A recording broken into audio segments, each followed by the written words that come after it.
Hi everyone, welcome back to our channel. I thought it would be fun to start a segment called Bake With Me, and today we'll be making a traditional Vietnamese honeycomb cake called the Banh Bo Nuong.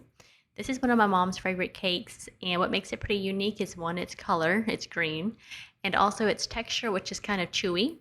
I have not mastered this 100%, but I thought I would show you all how I do this at home.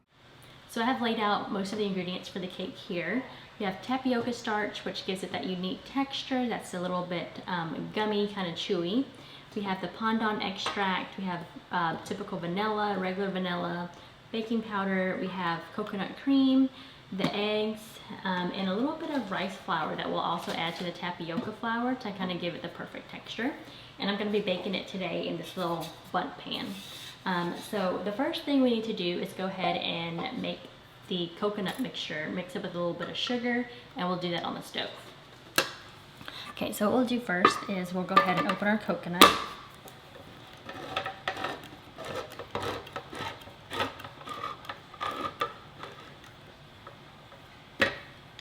What we'll do is half a cup of this.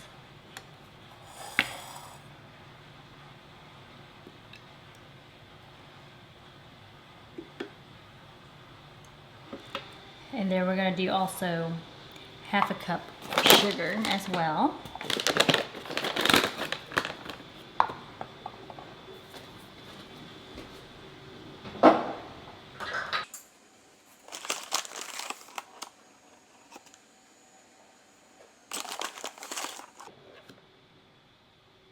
And you can make this more or less sweet if you want it to, just depending on how much sugar you put in there. Then we're going to bring this to the stove and just heat it up enough so that the sugar is going to melt and incorporate into the coconut cream.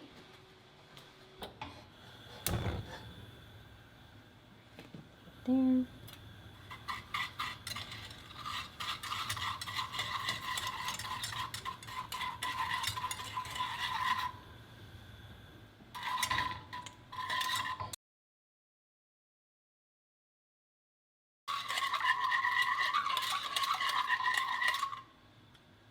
And that's just what we want to do, just to make sure all the sugar is dissolved in there. So you don't really need to boil the coconut or anything. So that's done. I'm going to move this to a plastic container and then put it in the freezer so that it cools down.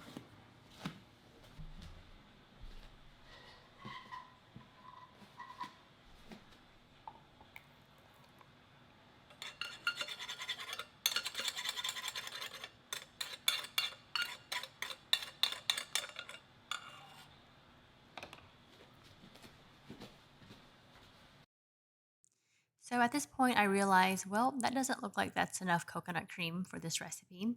So I accidentally only did half of the recipe earlier. So here I'm going back and I'm doing another half a cup of sugar and another half a cup of coconut cream.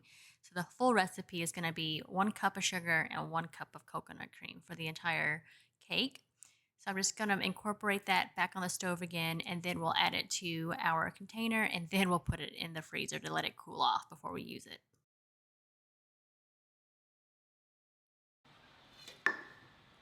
Next thing I'm going to do is go ahead and measure out our dry ingredients. I'm going to put them all in this sieve, and that way everything gets incorporated evenly.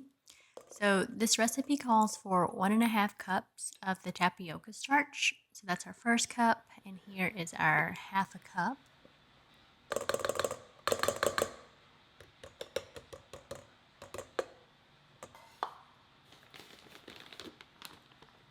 Then we'll go ahead and add in 1 tablespoon of the rice flour into our tapioca starch here.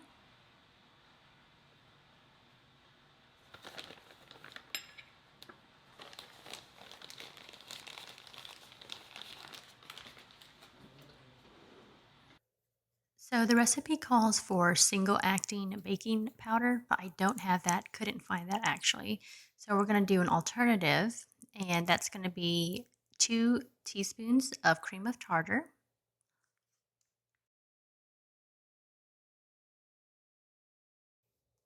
and 1 teaspoon of baking soda.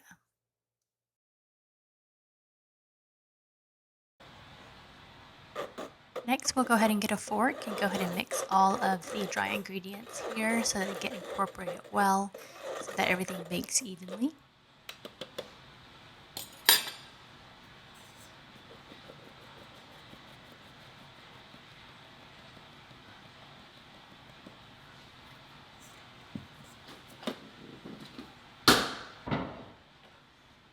Okay, so now we will set the dry ingredients to the side and we are going to get started on the wet ingredients.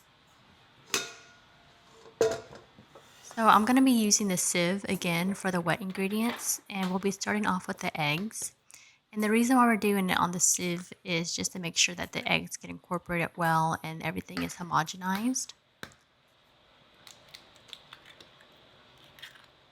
So we are going to crack a total of 6 eggs here, and just go ahead and crack them all into the sieve.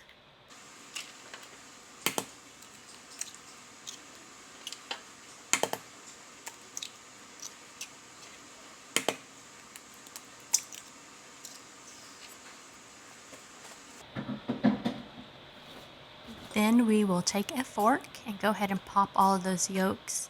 And then we're just going to go ahead and mix all of the eggs while they're in the sieve up top here. And then they'll gradually kind of pull down into the bowl once everything is nice and liquefied and all the big clumps are out.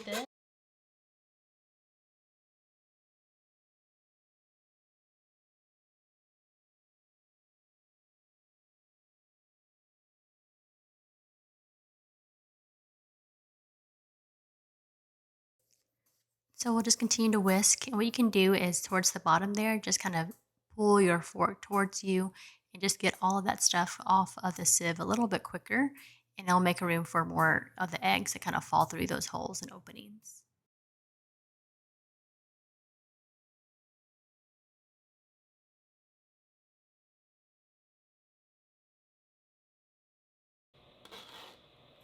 Finally done getting most of the egg out through that sieve. And you have to be patient because this can take a minute. You're going to have some yucky stuff up top that you could just throw out because you don't want that in your cake. After the eggs, now is a good time to go ahead and preheat your oven to 350 degrees. We're going to want to put the batter in the pan while the pan is hot. So what we're going to do is go ahead and oil up the pan so that the cake doesn't stick. And we'll just do that with some canola oil.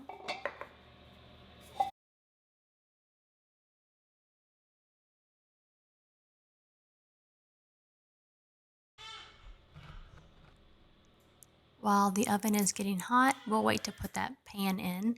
But in the meantime, we'll get started back on the cake batter here. And we'll start by adding a little bit of pandan extract to the eggs, and that's 1 teaspoon. So we'll do 1 teaspoon of the pandan extract and then 1 teaspoon of regular vanilla. What I like about the pandan is that it really does give a special flavor. It's kind of like the vanilla of Southeast Asia, used in a lot of cooking, lots of desserts. Don't worry, that is baby Aspen crying in the back, but her dad does have her.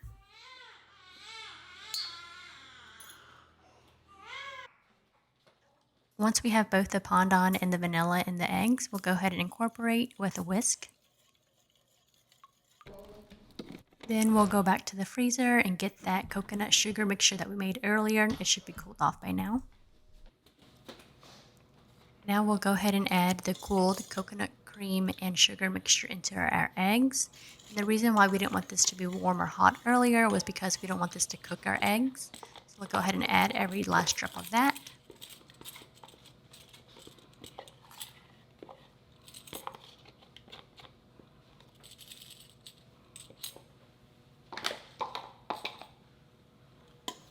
Now that all of our wet ingredients are combined, we'll gently mix together with the whisk here.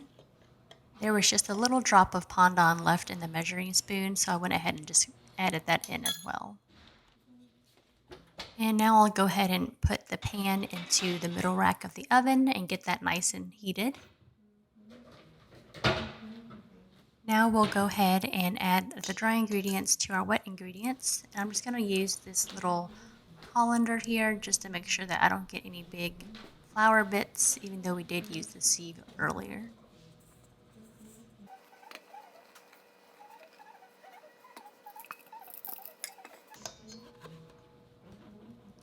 The holes on this colander is pretty large, so there should be no problem getting all that flour down in there.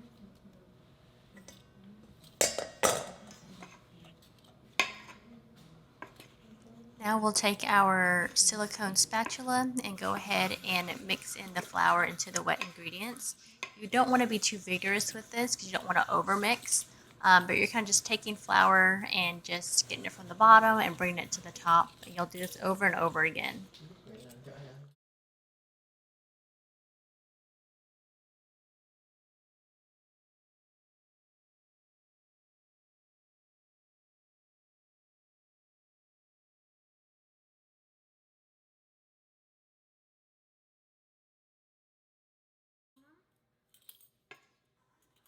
All of the clumpy bits are going to be taken out as it passes through the colander. And our final product for the pan is going to be nice and silky.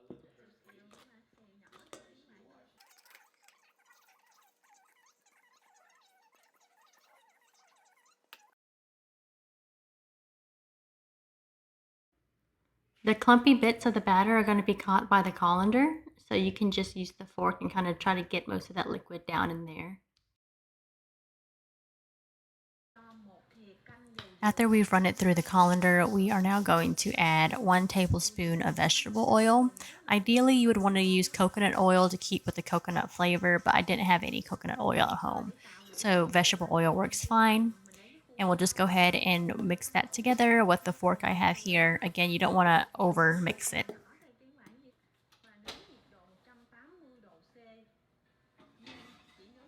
Now we'll take out our heated bundt pan and pour in our finished batter.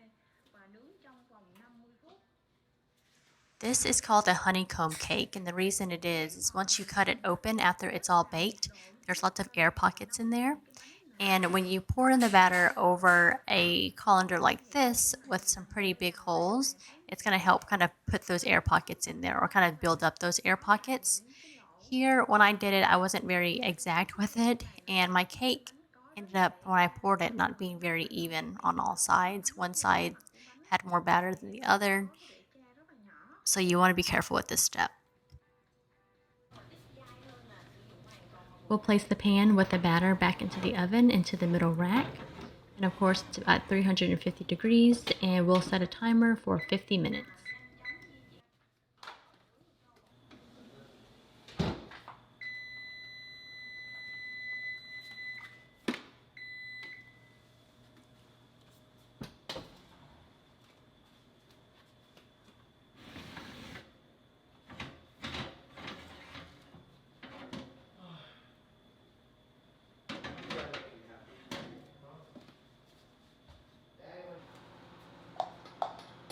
So now we'll use a cooling rack, and what we'll do is we're going to place the cake in its tin upside down on the rack so it doesn't deflate very much on us.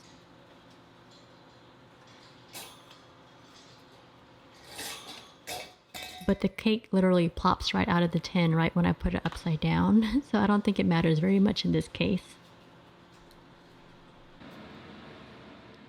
I basically just let it cool enough to where I can touch the tin without getting burned, and I just remove the tin.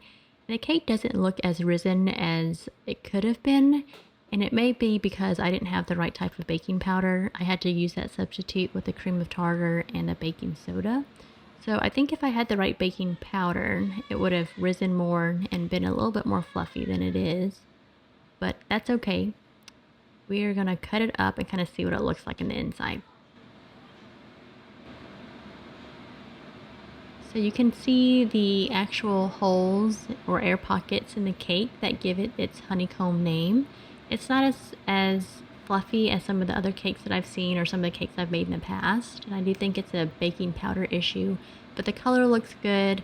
The texture of it looks good. It's just not as fluffy as some of the other ones I've made. I tore off a piece here and tasted it, and it tastes really good actually. It has good vanilla flavor. The pandan really comes out in it.